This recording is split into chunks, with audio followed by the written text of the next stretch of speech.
de nuestro país. Vengan, escuchen todas las historias, historias de amor, love, aventuras, adventures, and all the bad things and good things that happen to the people of our place. All right. Well, good afternoon to everybody. And to all you mothers that came today to share some of your stories with us, thank you so much. We appreciate this. And the whole point of this show, Voces de Nuestro País, is to talk about our area and the people and their lives, because we're losing so many so fast. This last couple of years, it's like boom, boom, everybody's hasta la bye-bye, you know, so. And we decided we need to do something to help out, just to keep our history alive for a long time. Because like Arsenio Cordova from Taos said, when you die 3 times. You die when you pass away. You die when they bury you or you burn you. And then the worst one, when they forget you. So we don't want you guys to be forgotten. So here we are. And we're going to start with the Queen herself.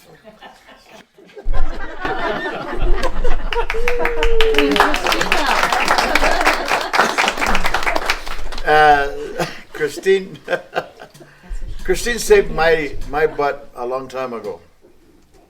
Before, because I had an accident in a truck, and I told my dad I fell asleep, which I did, and he could not figure it out why or what. 3 or 4 days later, she did the same thing. And then he said, okay, I guess it happens. So she did. So Christine Martinez. So if you don't mind, talk about 5 minutes of who you, what, and where. Okay. I don't know if I can do it that short. Okay. I'm Christine G. Martinez, and I'm married to Andy Martinez. I grew up as a young child in Colorado, in Antonito, San Antonio really, and played a lot with the lambs over there of my grandfather and my grandmother. They moved eventually to Taos, and we were very happy to be in New Mexico. It's very nice here in New Mexico, and everybody's very friendly. It's not so in Colorado, I don't think. They're a little colder there. I had 5 children. The oldest one is Monica. I think everybody knows Monica. And then there's Orlando. He's the only boy, and he's in Michigan. And he's also got my 2 grandchildren from Sarah with him, so he's busy with 3 kids.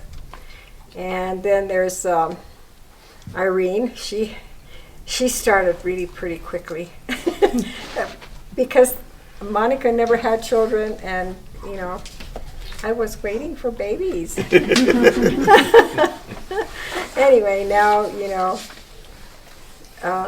I have Irene's 3 children around here, and it's wonderful to see them. Of course, Beth left for a while.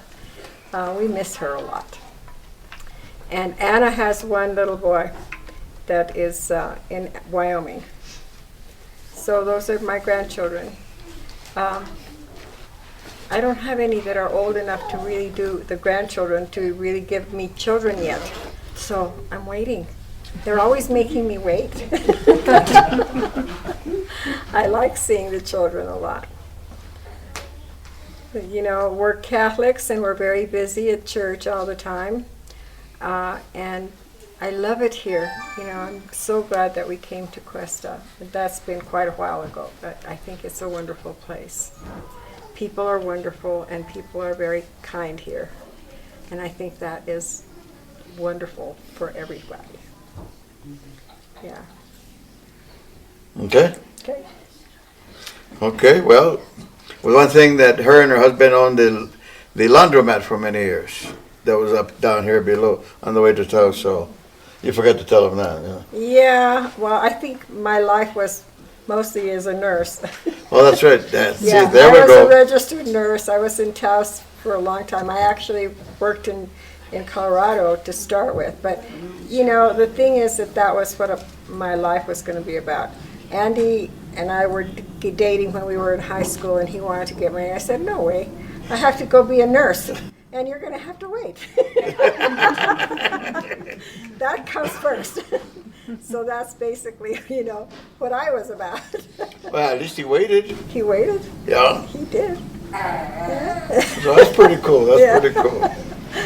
So to me, that was more important. What? Where did you do your nursing, Kristie? Well, I started in Denver at the Children's Hospital there, and then I moved back to Albuquerque. I worked there for a while at Presbyterian Hospital. And then when we moved here, well, of course, I was at Holy Cross driving over there. Yeah. Yeah. Cool. All right. Well, let's move over to Evie over here. This is that guy with that one. Better half. My name is Evie Trujillo.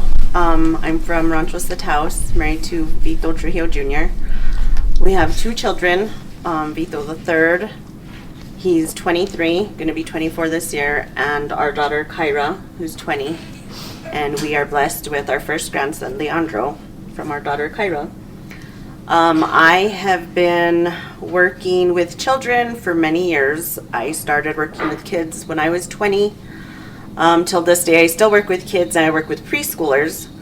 I'm a teacher at Los Angelitos. I work with 2 and 3-year-olds, and I'm also a dispatcher for Kit Carson Electric, and I've been with them for 14 years. And family, my kids, and my grandson are my everything. So, all in a nutshell. Also, Victor and I, my husband Vito, we've been married for 24 years and together for 26. Did he have to wait for you? He was very persistent. That he was. Very persistent. So you were born in Taos? I was born in Taos, 1980. I'm 45 years old. I've been with Vito since I was 19. So I've been a Trujillo longer than I was Rivera. Yeah. So I told him, I sent him a meme one day, and I told him, you know, I've been with you longer than I was with my parents, so if you don't like my attitude, you should have raised me better. What did he say? He laughed, of course. That's great. So your son, what is he doing? So our son is also a preschool teacher. He works at the same school I do, Los Angelitos, and he works with 3.5 to 5-year-olds. He's also plays music like his father and his grandfather. He loves his music. That's what he does on his downtime. And yeah, before that he worked at Sid's food market for about 8 years, since he was 16 years old. Yeah. Cool. Anything else you want to? Any was lies about him? What was the most difficult part of being a parent? Of being a parent, A mother. teenage years are the worst. Yeah, I can't say. Not so much for our son because he was always working, but yeah, she gave us a run for our money, for sure. Yeah. Being a parent, you know, but they're, you know, teenagers. They don't want to be home. Who wants to be with their parents? Now we're home, and she's like, Mom, we're going over. Mom, are you home? We're going over. Or if I'm not there, she goes and visits Dad, you know. And so it's once the growing up kicks in and the teenagers and thinking you know everything and wanting to do your own thing kicks in, it's everything, you know, it's amazing. But teenagers are definitely hard. Our son wasn't so bad. Like I say, he's my calm, she was my storm. Can I ask her a question? Sure. What was her like being a daughter to her? Was she a good mom? Oh yeah. Yeah. I wouldn't have it any other way, and I'm actually very blessed that her and my dad are still together. Was it hard to raise her? I think it was the other way around. I can admit I was pretty bad. So why don't you go ahead and start your story? Okay.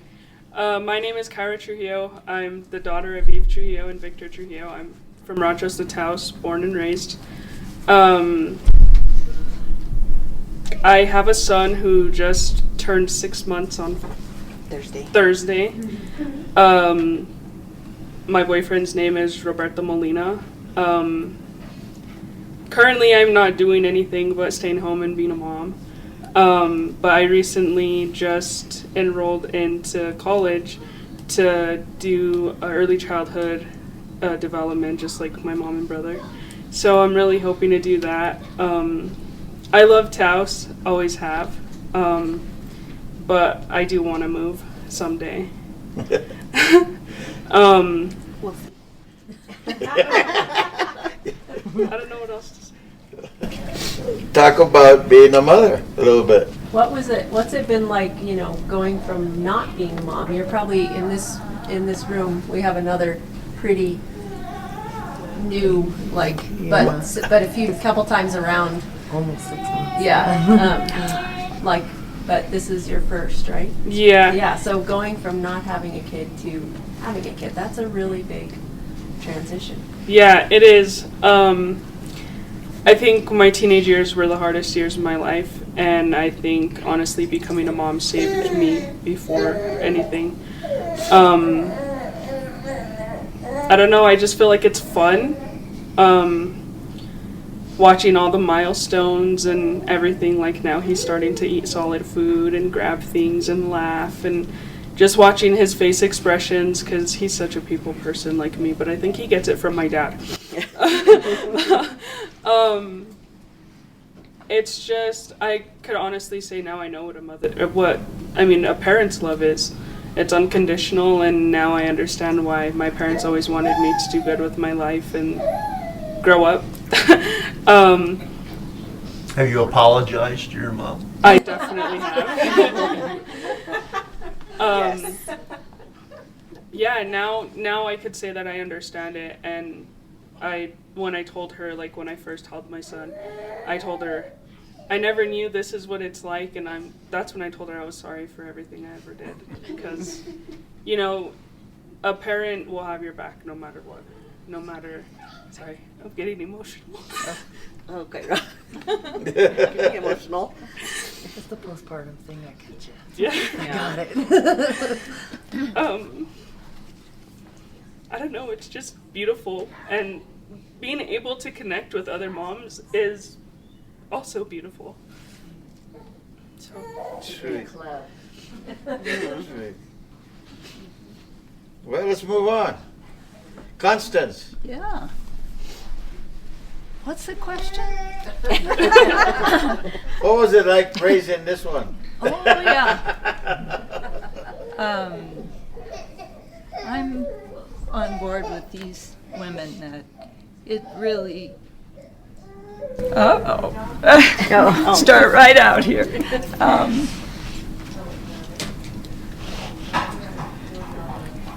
Becoming a mom was one of the happiest days for me. Both the birth of both my children, and it changes you completely. You do think of the other first, and your world opens up, and you want the best for them, and you'll walk the long mile to make it happen. It's lots of fun. It's fascinating, like you said, to watch it all unfold, and then there sure are challenges, But I had a wonderful mentor in my own mother who wanted everyone to walk their own path. And so I kept that same focus with my children, that tuning into what is important to them, and that they have an individual destiny or way to go.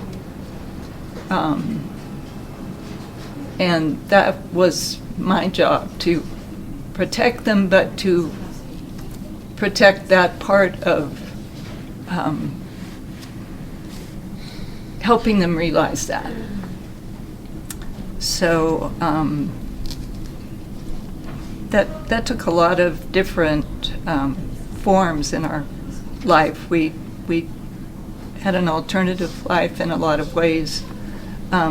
Maybe some of you know, Tim and I have had a toy business for a long time. And so we would do craft shows and travel the country. And so we also homeschooled the kids for a lot of their school. And, you know, they had a lot of unusual opportunities that way. Different experiences, and we had a lot of nice family time too. So, and that's the other joy of my life is Tim. We've been married over 50 years. So, Was it harder to raise him or him? I forgot to ask you, Evie. very mutual. we really grew up together. Yes, Yeah. I know. Yeah. So, let's see. So, as far as specifics, we came here in 1974, bought land up here in 75, and started building a home, and have been here since then, and have gradually gotten to know the community and have been embraced, by the Cuesta community, and love living here. Like others have said, it's such a beautiful place, a warm place, and wouldn't have had it any other way. So, What was your mom like? my mom was someone who had grown up, well, she was born in 1913, and she grew up in the panhandle of Texas, and so she was part of a farming family. And I was thinking, she actually picked cotton and worked really hard. And so her goal, I think, was to get education in order to not have to do that all her life. So she went to college and was educated as a teacher, and then was able to, do that other than farm.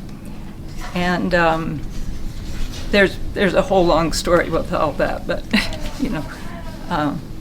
that was a big change for her. And her own father just had a third grade education. Her mother had a high school education, but then, she took another step that way. And education was very important in our family. So, Did you two have a good relationship? yeah, we did. Yeah. You learned being a mom from her? Yes, yeah. And she loved being a grandmother, and she was very supportive in all respects of wanting us, again, to do what was important to us and what our own, path was. So. And she was your only parent. Yeah, true. I have, there are 4 of us in our family, and my dad died right after I was born. And so she really needed to lean on that her teaching, because she needed to raise 4 kids. So, and it was different then, in the 50s, to raise 4 children on your own was a different matter, It was not, in some ways it was frowned upon almost, was thought it would be better to find a husband and, make it work that way. But She never got remarried? she did 16 years later, after pretty much all of us were grown. So. That's probably enough for me. Okay. Well, we'll move on to, as the mayor used to call her, Cynthia, but Cynthia Vigil. Please. Well, thank you for this opportunity, and to be around so many great mothers is just empowering. But well, I was raised here. My dad was from here. My mom was from Colorado. She was from Saguache, Moffat, another very small area. And she came when they needed teachers here during the war, her and some friends. And then her story was she saw my dad's picture at my grandmother's house and fell in love with the picture. He was at the war, and they came back and they got married. And That's the way to yeah, do it. story. Yeah, and she that was her story. But my dad, my grandfather. We're third generation in a business. My grandfather ran a grocery store. My grandmother never worked at the grocery store. She was at the house, and she kept that, and she did all that. So, and then my folks took over, and now we've kind of took over. So the way I say it, we're store kids. We were brought up in a store. My kids were brought up with my folks in the store, and now my grandkids stay with me and at the store. So, so that's amazing. You know, being a mother was one of the highlights. I mean, it was the most wonderful thing in my life. And I was, in 5 years, I think I had 4 kids, right? But Good Catholics. A good rhythm. But each one brought such a blessing to our lives. People would say, you know, after my first one, are you going to love the second one the same? And I look at them like, yes. I go, there's just more love in your life with each one. And maybe a couple extra headaches, but there's more good than not. And yes, there's challenges in raising kids. And we lived in a community that I think kind of kept them grounded a lot too, because everybody knew them. Everybody knew who you were. Everybody, you know. So it is a good place to raise kids. And 5 years ago, I lost my daughter in a tragic accident. And of course, that shattered our lives, changed us forever. And it's very sad and hurtful, but the joy she brought us was just amazing and will never be forgotten. And so we've had to learn. We're like in a different life right now. And I'm glad we're in our community. I always felt when she passed away, the community came around us. It was like we were in the middle of a big heart, and everybody helped take care of us, and still a lot of people are still coming in and being with us or checking with us. Unfortunately, I have a lot of friends who are going through the same thing, so we kind of support each other. We stand there and support each other. But my kids were just a blessing. My grandkids, oh my God, they're just the cutest little things, and they never do anything wrong. And then as life goes on, my son got married, and Valerie's my daughter. She's my daughter-in-law, and she brings, and we have two grandkids through them. And Javier, my youngest, he's studying right now to be a nurse, but he's a radiology tech, and he works at St. Christus. In fact, I think this week was his last week. So he has 2 kids also. And then my daughter Enriqueta had moved in with us about 3 years before she passed away. So her son and her were living with us. So he's been with us quite a bit too. But he's 14 now. He goes to school in Bernalillo with his dad. His dad's a teacher there, and he's a football player. His dad's a football coach. So, like I said, he visits us a lot. He made his confirmation here through our church and stuff. But so there's blessings. There are blessings. You know, there's heartache, and that smothers you most of the time. But you step back and you're thankful for the blessings and you're thankful for the community. And I'm thankful for all the years I had my daughter. She was 37, so that's who I am. Okay. All right. Let's move on. Young lady. How do you move on from that?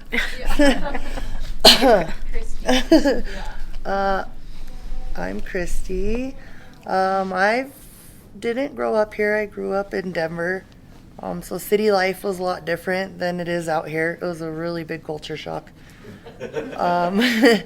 But my mom's family's from Costilla. So that's how I ended up out here. My mom came out here and then I followed her.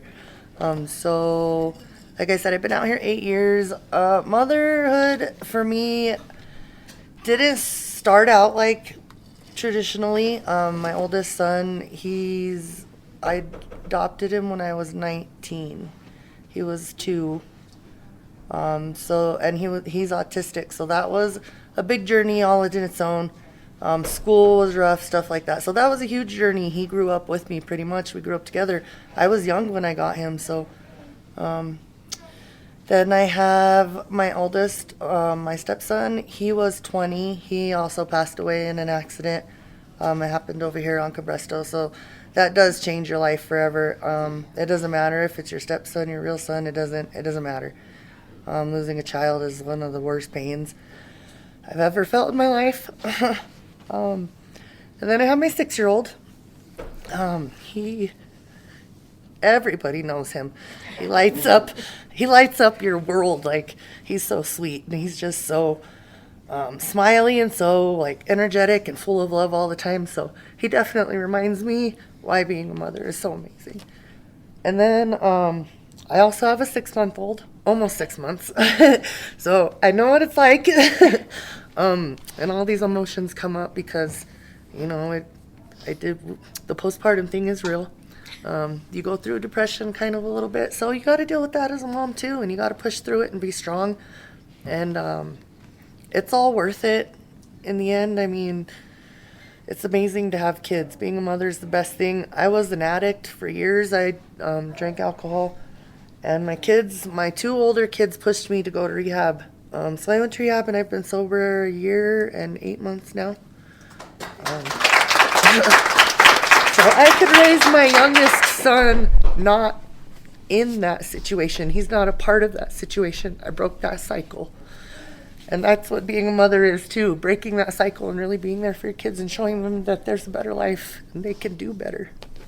So that's my story. Sorry. Wow. It's hard to speak. Just everything works. Yeah, it worked out perfect. It's been awesome. So now we got another one that moved to Cuesta that walked in with a horrible look on her face like. So, Victoria, why don't you tell us I'm sorry, Valerie. I'm tired, I'm old. Mira, Valerie. Valerie, why don't you tell your story?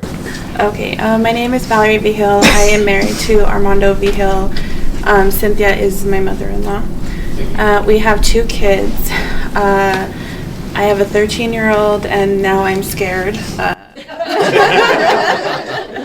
because I'm right at that cusp, and she's, I go and hide in the mornings when she wakes up. And then I have a 6-year-old also. And then in December, my husband and I, unfortunately we had a miscarriage. Oh. And so I think, I wasn't going to bring it up, but I definitely think that it's not really talked about a lot. And so, so I still consider that another child of mine. I was not born in Cuesta. I've been here for 11 years now. Armando and I have been together 10 years, and we just celebrated our 7-year wedding anniversary on Monday. Congratulations. It was very hard raising him as well.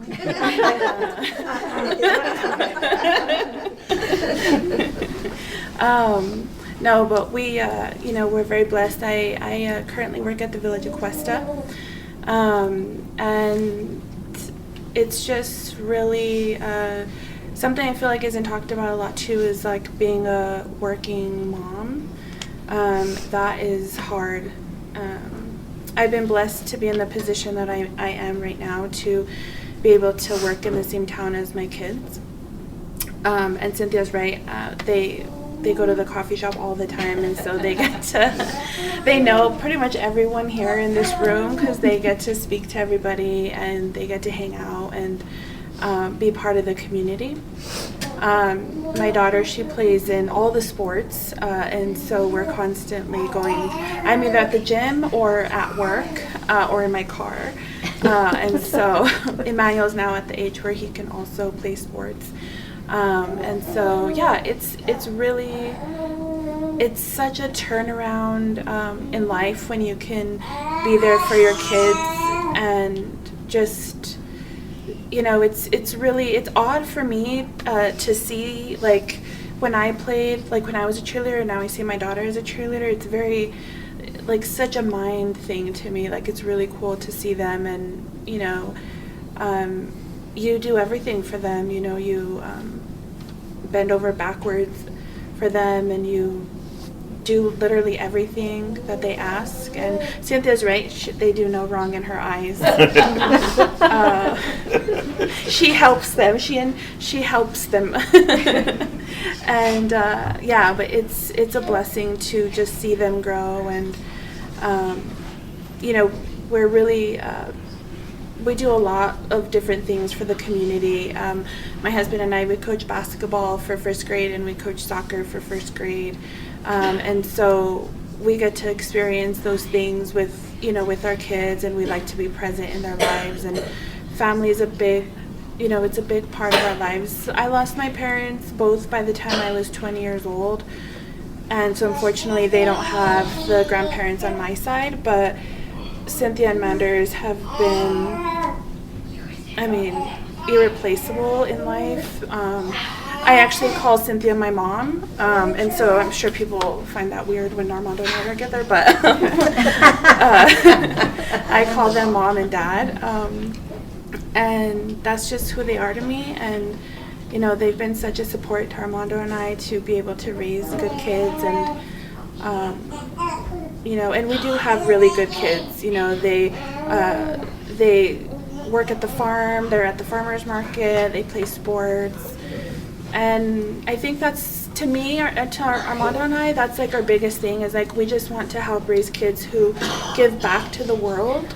Personally, I think the world is a little bit sad right now, and so to be able to put a human back in the world to do something good is you know, what we want to do. And when Armando and I are no longer here, we want to make sure that they can make a difference in their own lives and this world. So very good, Victoria. All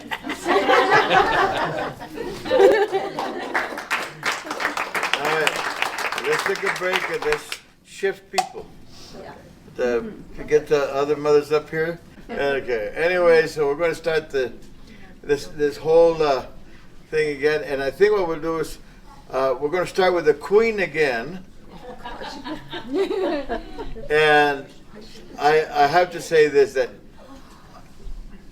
Claire asked me, we need somebody from Costilla or Amalia, and I thought of Chris and Rodney, who came and did their show, the music show. And I says, well, I'll call Chris to get his mama. And that was yesterday. And Chris was in Albuquerque. He's always there. But his mama decided, yes, I can do this, so we start with you. And just because Chris, no, because all of you guys, I know most of you. I don't really know you like really personally, but I know you guys anyway. Anyway, I'm from Costilla, like he said. My name is Henrietta Arellano. First of all, what do I start with? Do you really walk 4 miles a day? I sure do. And I thought I was late today because I didn't. I'm not going to make my 4. But yes, I do. Anyway, I was married at 19 years old. I graduated from Cuesta High School in the year 1971. And I got married. And I lost my husband when he was 34 years old. I was 35. We did get married very young. He was like 18, I was 19. But we raised three, kind of only two, but I had three of them. Because when my daughter was born, she was 4 years old. That's when he passed away. Anyway, I have been a mother and a father for very many years. And like that girl said about the teenager, I had a hard time with my daughter. Very hard. I had a good son that is Chris Arellano. Him and my son were in Nashville, right? He took her to a school in Nashville, and she went to a Baptist school, which she became a great daughter. She is my jam.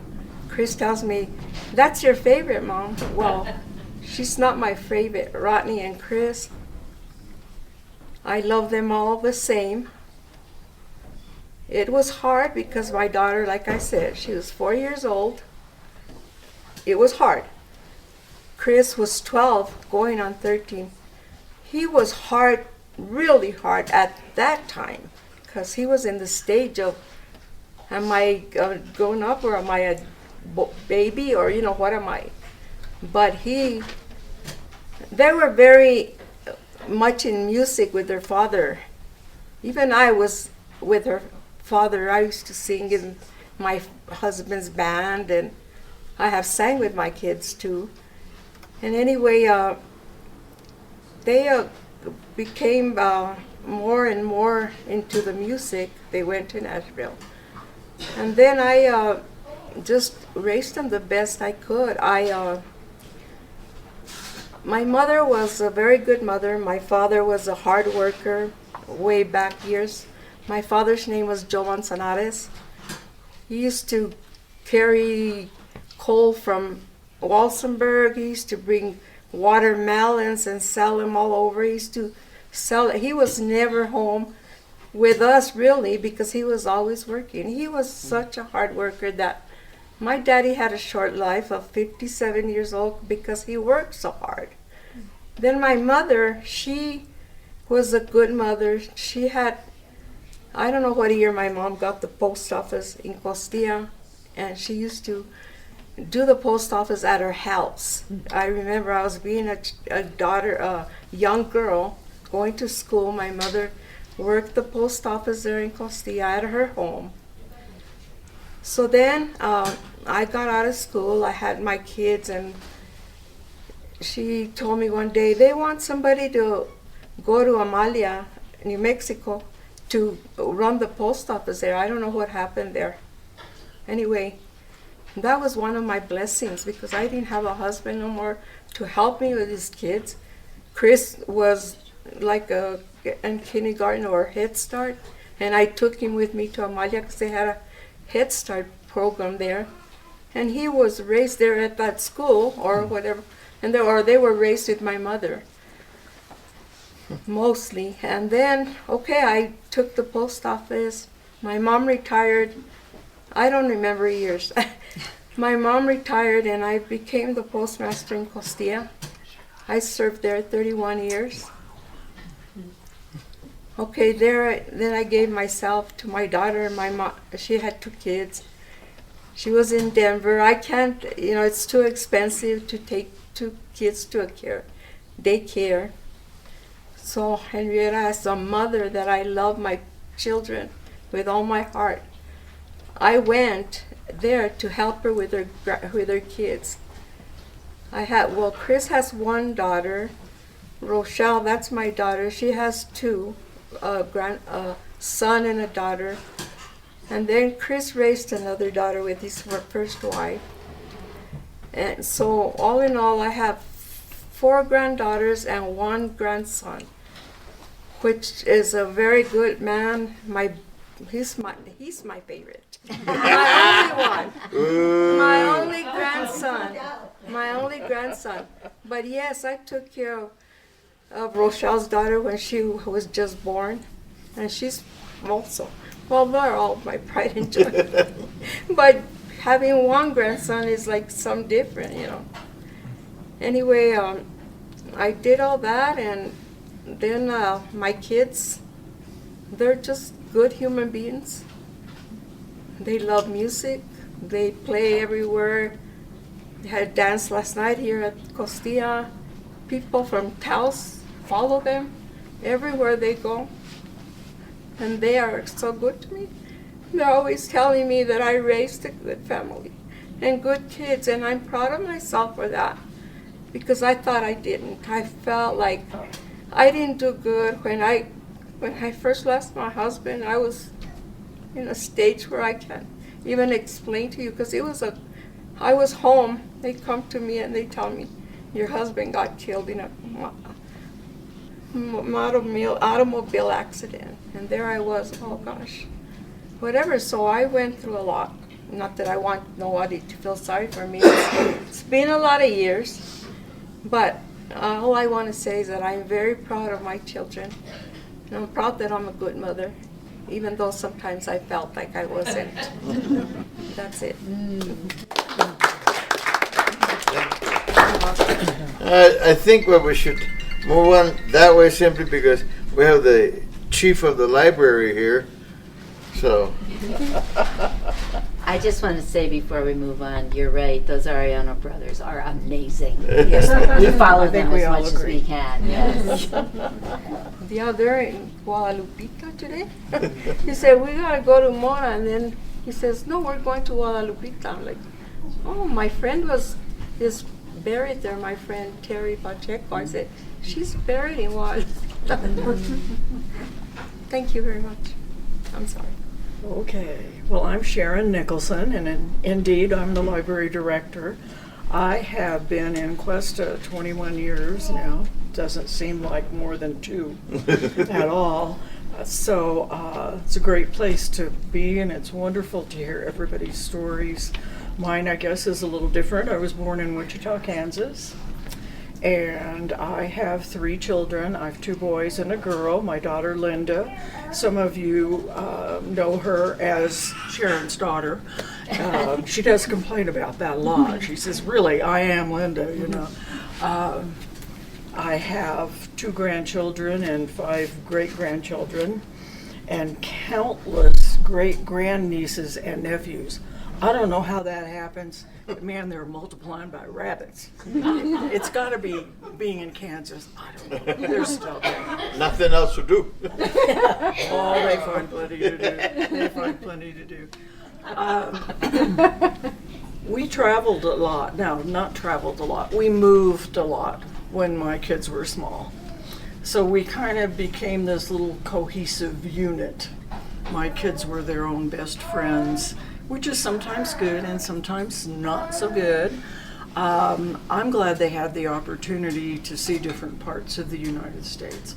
One son now lives in Rhode Island, and the other one lives near San Luis Obispo, California. I don't see them much. Yeah. Yeah, so I wish I had them here with me. My daughter's here with me, obviously.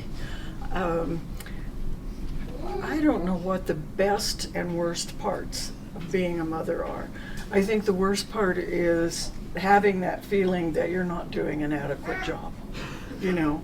But then I look at them now, and everybody is successful in what they do, and that's what I always emphasize: be the best that you can at what you want to do. And one son's a musician, and I couldn't be prouder of him for that. He's also retired Navy and an engineer, so busy people.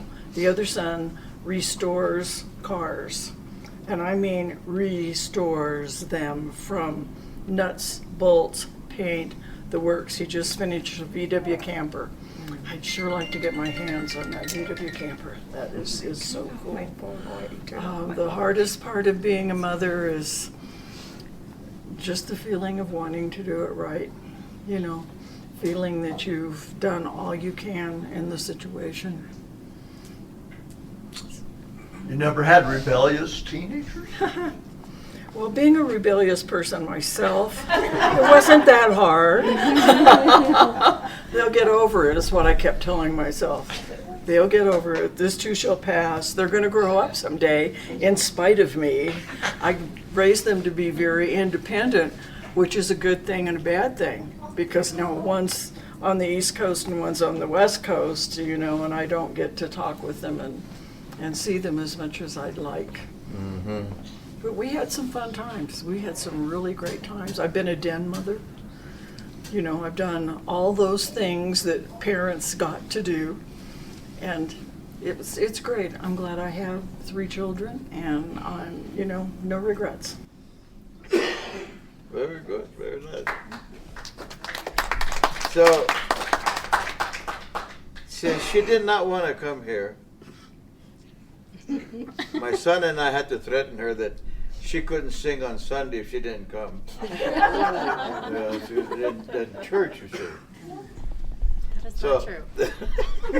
It's true, but you don't remember. You were in chaos. Oh, okay. So I just say who I am and my kids. Okay. I'm Irene Martinez. I have 3 children, Elizabeth, Michelle, and Christopher. My daughter Elizabeth is in Portland, Oregon. She just got married at the end of December and moved to Portland. And my daughter Michelle just got married. I don't remember the date, but it was, I think, last month. They got married, and then, my daughter got married and then told us she got married, the oldest. That was Michelle. And then, Elizabeth. And then Michelle told us they were getting married, and then we had lunch with them. So they're both older. My son is just turned 13. And I know a lot of people say that boys are easier than girls, but right now I'm really feeling like boys are harder than girls. But I don't know. Maybe when he's older, he won't be as hard. But he's not. I don't know. But yeah, I love being a mom. I wish they would stay babies. I miss them being babies for sure. So we definitely need to see if one of them will have a kid soon, because we need a baby in the family, don't we, Mom? One of the things that I know one of the moms talked about their child having autism. My oldest got diabetes, type 1 diabetes, when she was 4. And so I was very grateful that it wasn't something worse, because diabetes is very manageable and she can live a fairly normal life. Like once she was on her own, she could manage it on her own, and she can live a fairly normal life. Some people with diseases can't. It's much harder. So I was very grateful, and it was a very interesting experience to deal with that as she grew up and learning all of the different parts of it. One of the things I wanted to mention was when we were growing up, traveling with my mom, we would go visit my aunt in Colorado, and my mom would always tell us stories about her family as we traveled up. So spending time with my mom going to Colorado was very fun. And then, of course, going and spending time with family. I don't know what else to talk about. Talk a little bit about your music. Well, You sing pretty, very pretty. Thanks. I started with music in school. Well, no, I take that back. I started playing piano. My dad started taking us to piano lessons when I was little. And so both me and my sister Anna went to piano lessons as we grew up in middle school. And then in high school, I was in band. I played the flute and the saxophone. And then I was in mariachi, and I played violin. Now we have a Thursday night music jam session that where I've learned to play the guitar better. And I've been doing the choir for a very long time at church. We started with Bill and Kimber McDonald, and then when they stopped coming, they started taking their kids, I think, to Taos for church. So Michael Ryle's son and I started the choir, me and him and Marcy, and now Michael's helping us. So we do the choir. And I don't know, I love music. I love singing. I probably need some lessons to be better, but I love doing it. So. Excuse me, did you have lessons with Pat Shirley for the piano? Yes, Pat Shirley was my piano teacher. My daughter did. Yeah. For those of you that don't know, Pat Shirley taught everybody. Me too. Yeah, she was here for years and years, and the only student she ever told get out was me. Because I would not look at the music. I was looking at my face. Get the hell out of here. But it was mutual. Now, it's interesting. I went back into playing with my son, and because I just needed a little bit of change. But it's interesting how her and my son are always bickering at each other. No, it starts here. No, it starts there. It goes this way. No. And I'm just sitting back going, whatever. I have no idea what the heck they're talking about, but they do a damn good job at it. All right. So next, why don't we come to this side and you tell us all about you and what's going on with your life? Well, first I just want to say I feel really honored to be in this room with all these beautiful women and the men that are here to support and listen to these stories as well, because I don't know very much for sure. I'm not one of those people that thinks I know everything, but I do know that we all had a mother. And so that really makes us part of a group of human beings where I feel more connected to you than I feel like you're strangers, because I'm kind of the new kid on the block. Like, I'm just amazed at the sense of connection and the community that's here and the depth of family connection and all that. I'm a little bit more like our librarian person here, who I moved my kids all over the place, and yeah. On the drive over, I turned to my husband Martin and said, "Oh, I forgot to think about what I was going to talk about." But then I realized, you know, my struggle after I had my own children was, where do I focus? I'm a mom. Oh yeah, but I still have a mom, you know, and that's part of kind of a bigger story. But what I guess I really want to talk about is, I didn't grow up feeling like, wow, I really want to be a mom. You know, I didn't grow up feeling that way. I was very much of a wild child. And I just thought, I can't even keep my plants alive. Probably not a good idea for me to have kids. And then, surprise, I got pregnant. I'm not going to tell the story because you all know how that happens. But really? That sitting on that toilet too long, you know? Exactly. And so, you know, I was very much of a connect to spirit at that point in my life. I still am. And I sat with this pregnancy and I thought, is this the right thing for me? And I became very clear that this being that had come into my being was going to be one of my most potent teachers. And when Leon was born in 1979, my whole life changed. I was blissed out.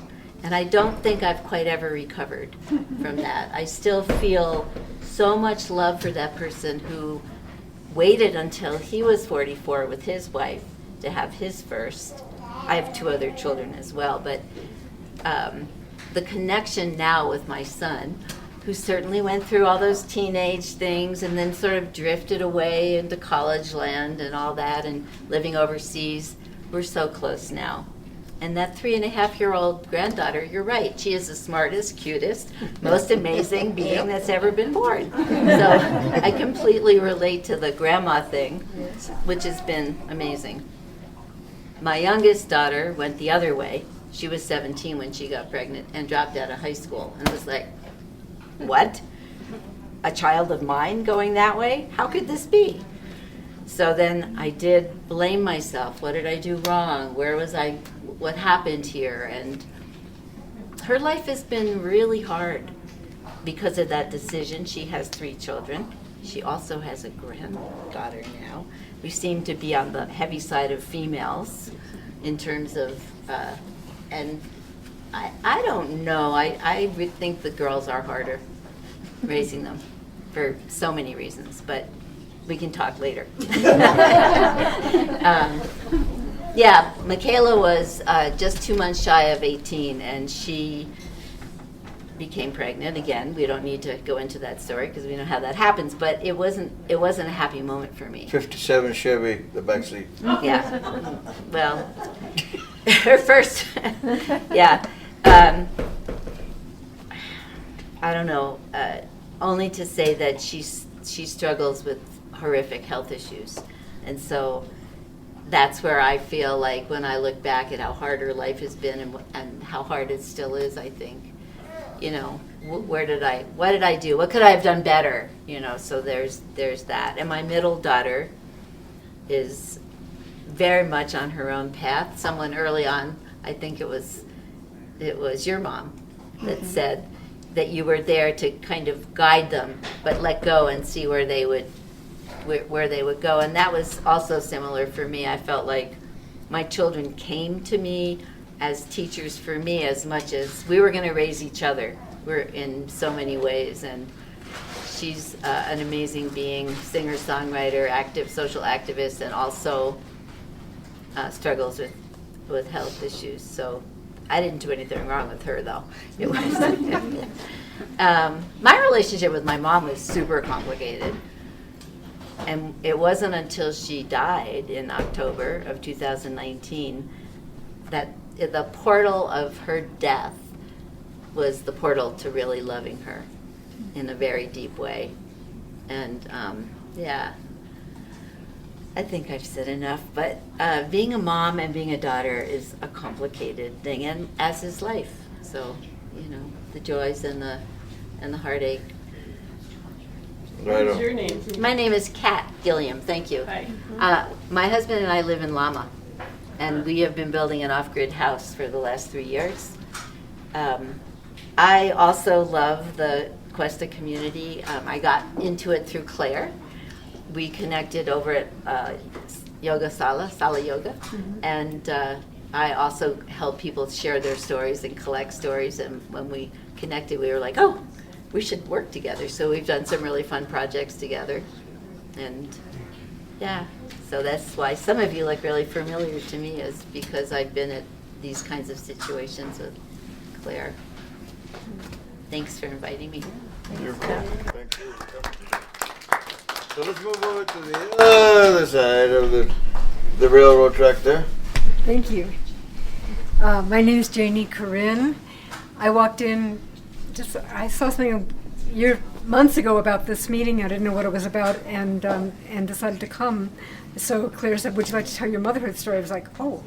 So I haven't prepared anything, but what it occurs to me to talk about is that in my family, there are women who had a lot of difficulty having a child, and women who had no difficulty at all having a child.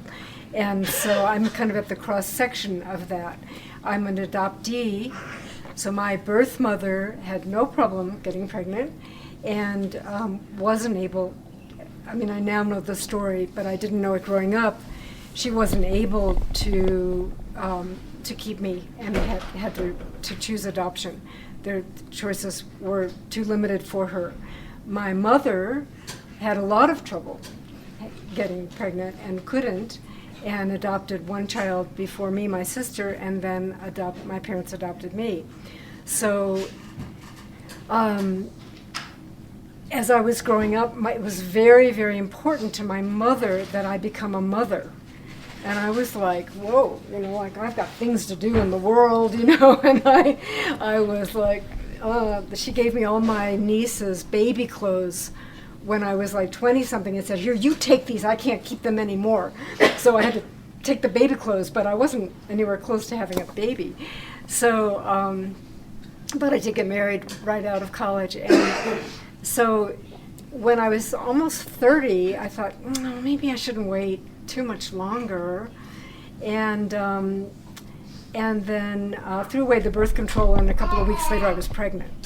So I was one of the easy ones to have a baby. And then I remember talking to my daughter as she was growing up and saying, you know, you have a long line of women who biologically had no trouble getting pregnant. Remember that. Because I had no trouble. Your paternal grandmother didn't have any trouble either, had 4 kids. And anyway, there was a long, you know, my birth mother had no trouble. And she was like, yeah. And then it turned out that she was on the other end of the spectrum and had a lot of trouble conceiving and carrying a pregnancy, and eventually wasn't able to, but is now the mother of a baby who I'm so completely enamored of, and her husband is Chinese, and so I have this Chinese grandson who's about 1.5 years old, and his sister from China just joined the family, just arrived from China about 5 weeks ago, so now I have a granddaughter who's 13. So it's you know, it's a long and complicated journey that people have gone through, other than myself, who was like, oh, let's have a baby, boop, let's have one. So I mean, it wasn't that simple, but it was amazing, and it's been an amazing journey for me. And I think that the minute that I was handed Rachel when she was born, I looked at her and I said, oh, it's you. And I knew we had this connection that was much deeper and older than I had imagined. And so one of the joys of my life now is that I am so welcome in my daughter and her husband's home. And they now she's lived everywhere around the world, including Beijing and lots of places, but now she lives just north of Boulder, or north of Denver, east of Boulder, and I can drive there. And I'm welcome. When I say I'm coming, they go, oh, great! And I just can't quite fathom that they really love having me there. And the longer I stay, the happier they are. So it's amazing, and I, you know, of course, love these grandchildren, and balancing that between my life and my work and my community activism that is important to me. But I think that my mother was right. I really did need to have a baby, and I know it makes her happy, even though she, you know, has long since left before Rachel had her baby. But I know that she's, from the other side, my parents are delighted to be great grandparents, and I'm happy that they, in spirit, that they're for all of us. Thank you. Well, that was good. You want to come up here and talk a little bit? Glenda. You love to talk. Anyway. Well, I want to say something. You asked Chris to tell me. I was just there, and it's like, and all morning I walked, and I'm like, what am I going to say? And I know I went from this to that and whatever, but I want to say one thing. I helped Rodney take care of his daughter. His daughter. And then, the cycle turned. Now I'm helping Chris and Rodney take care of Rodney's granddaughter. And I'm very proud of I have 3 great-granddaughters. I'm very proud of my great-granddaughter that is going to school here in Cuesta. Her name is Mia Ramos. Is she about to graduate? Friday she'll be going to UNM. She's a junior this year. Friday she'll be going to graduate at UNM in Taos for CNA. I'm sorry. For a CNA. Then she'll come back to school. When she graduates next year, she'll have her associates. What's the CNA, nursing? Yes.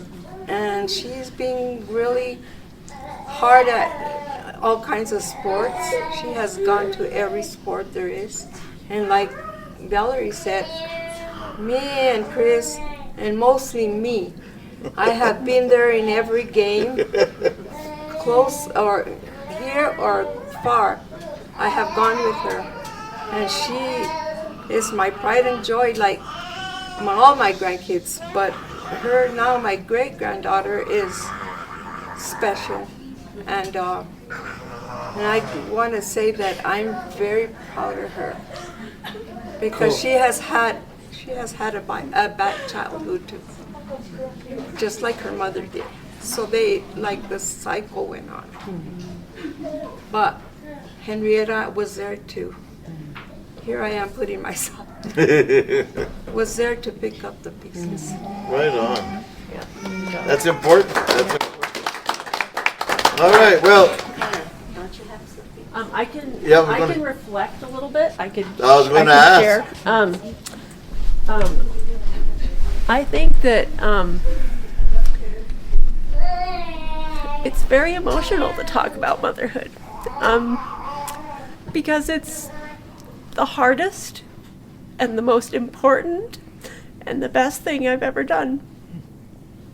It's absolutely at the core of like who I am, and my biggest priority in life are my kids. And they are now also the reason that I do anything else in the world. It's why I'm doing this work. It's why I want to have kids' art shows. It's why I want Earth Day events to happen, because I want to help in small ways make a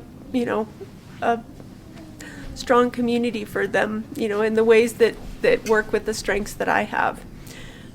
So they're the starting point, and then I also feel really like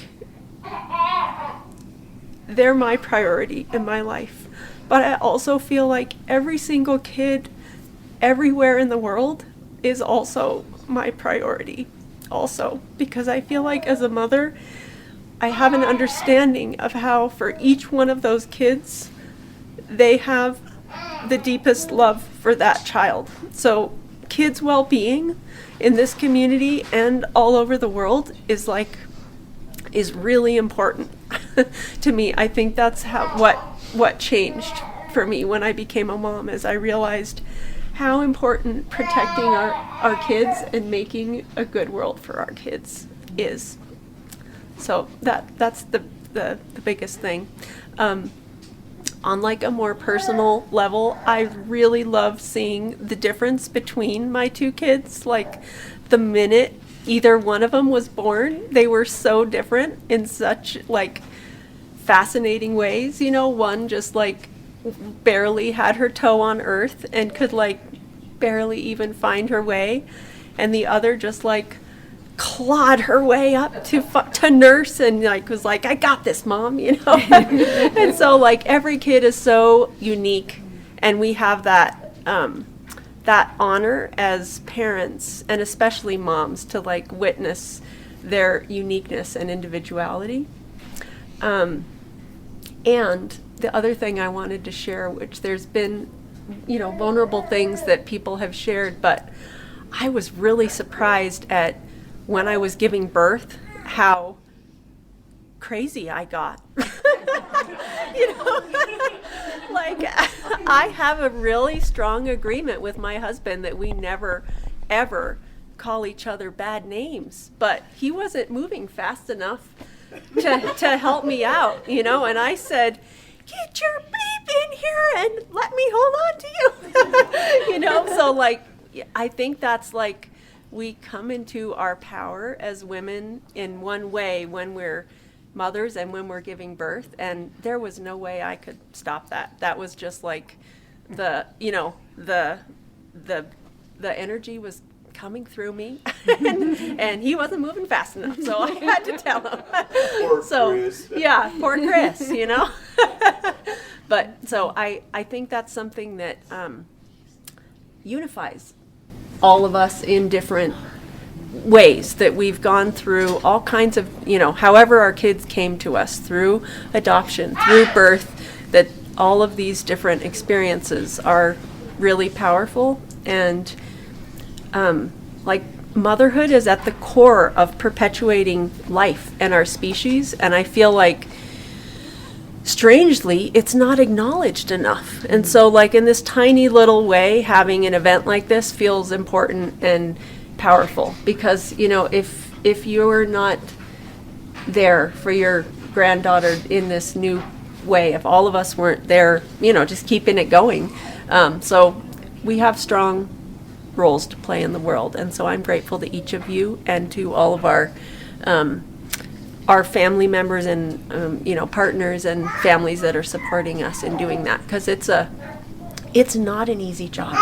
It's the best, it's the most rewarding, and it's not an easy job because there's no manual, and every kid needs a different one. So Excuse me, what did you say when you had your first child? what did I say? Where's Chris? You know what I said? Well- Well, Rodney was my first child. I said, never again. Yeah. Then I had 2 more. So it wasn't that bad. Right. Yeah. There's some amnesia. Chris was the hardest because he was breached. So. Oh man. Yeah. I think it's amazing, the red thread that runs through all the stories, and there's so much of each of your stories, even though we've come from so many different places. I remember the feeling of being pregnant and walking toward another pregnant woman and just us nodding like, yeah, we know. You know? We got this. Yeah, or like giving birth and the sounds that come out of a woman when she's giving birth, and you know, the power is that comes through us is crazy, and just the sense of wanting to make this world a better world for these kids that are coming along, and the times that we're living in, but the belief in the goodness of humanity still persisting, and that we all have the same needs, no matter where we're coming from, no matter where we're born, you know, and we just want to raise good, compassionate, kind, good at what they do, successful human beings, and it sounds like y'all are doing a great job. Yeah, glad to be here. Michael, what was the most blessed memory of your mom? Depends. Well, Come on. my mom was just shy, a couple months shy of 99. But one of the stories I like the best is that she would see people. There was 3 little girls that she always talked to in English. And my daughter said those were her little guardian angels. But she would talk to them in this beautiful English. Well, girls, you know, you're going to have to call your parents. If not, or I'm going to have to call the police to get you. You know, that, you know, fancy. And then there was 2 Mexican women. And she would speak to them in Mexicano. Ustedes que están haciendo aquí, mujeres bárbaras, ya tienen que ir de aquí, you know, and I would just sit there going. But that's for the last literally 5 years of her life that she was getting dementia. Those 5 women were constantly part of her life. And it was amazing that, you know, ¿cómo que no la ves? How do you mean you don't see her? They're right there. Look. Mom, that's the television. Turn that damn thing off and I'll show you. And then another story is, she always said, this is not my house. This is not my house. I want to go back to my house. And one day we were sitting in the kitchen and the church is right here. And we were arguing back and forth, and I go, Mom, this is your house. This is my house. I go, yeah, mira, I thought there's a church right there. It's been there forever, you know, since the house was built. She looks over, this is my house. Yeah, well, get the hell out of here then. And I go, Mom, it's 2:30. Ralph will be here at 5:30. I'll leave then. Oh, okay. And that ended everything. So, and now, before going any further, this young lady has something to present to all of you mothers for being here. And I want to thank everybody for being here, because this is really, I thought it was really enjoyable. I really enjoyed this. It was wonderful. Thank you. Love you all.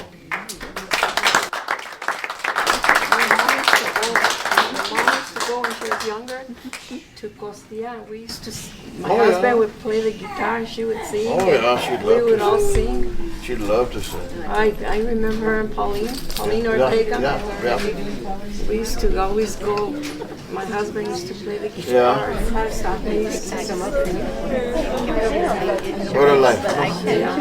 Thank you for being here. Thank you for, it was nice. It was better than what I expected. I have a big mouth. I talk a lot. Oh, you did good. That's what it's about. We have to do that. We have to talk to people. I know I always do it, but my son says that I carry my husband's, what did he say? He made a song and he said, like my husband was like something that I don't get over, like something, like a, I don't know how to say it anyway. Yeah, well. I don't know that, because that's my life, or that was my life. But now my life is my children, and my grandchildren. My great granddaughter, she's in Taos now at the school.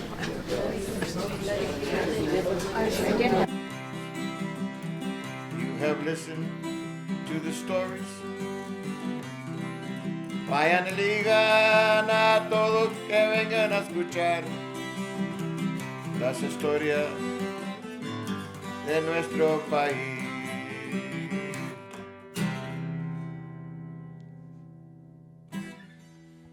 Perfect.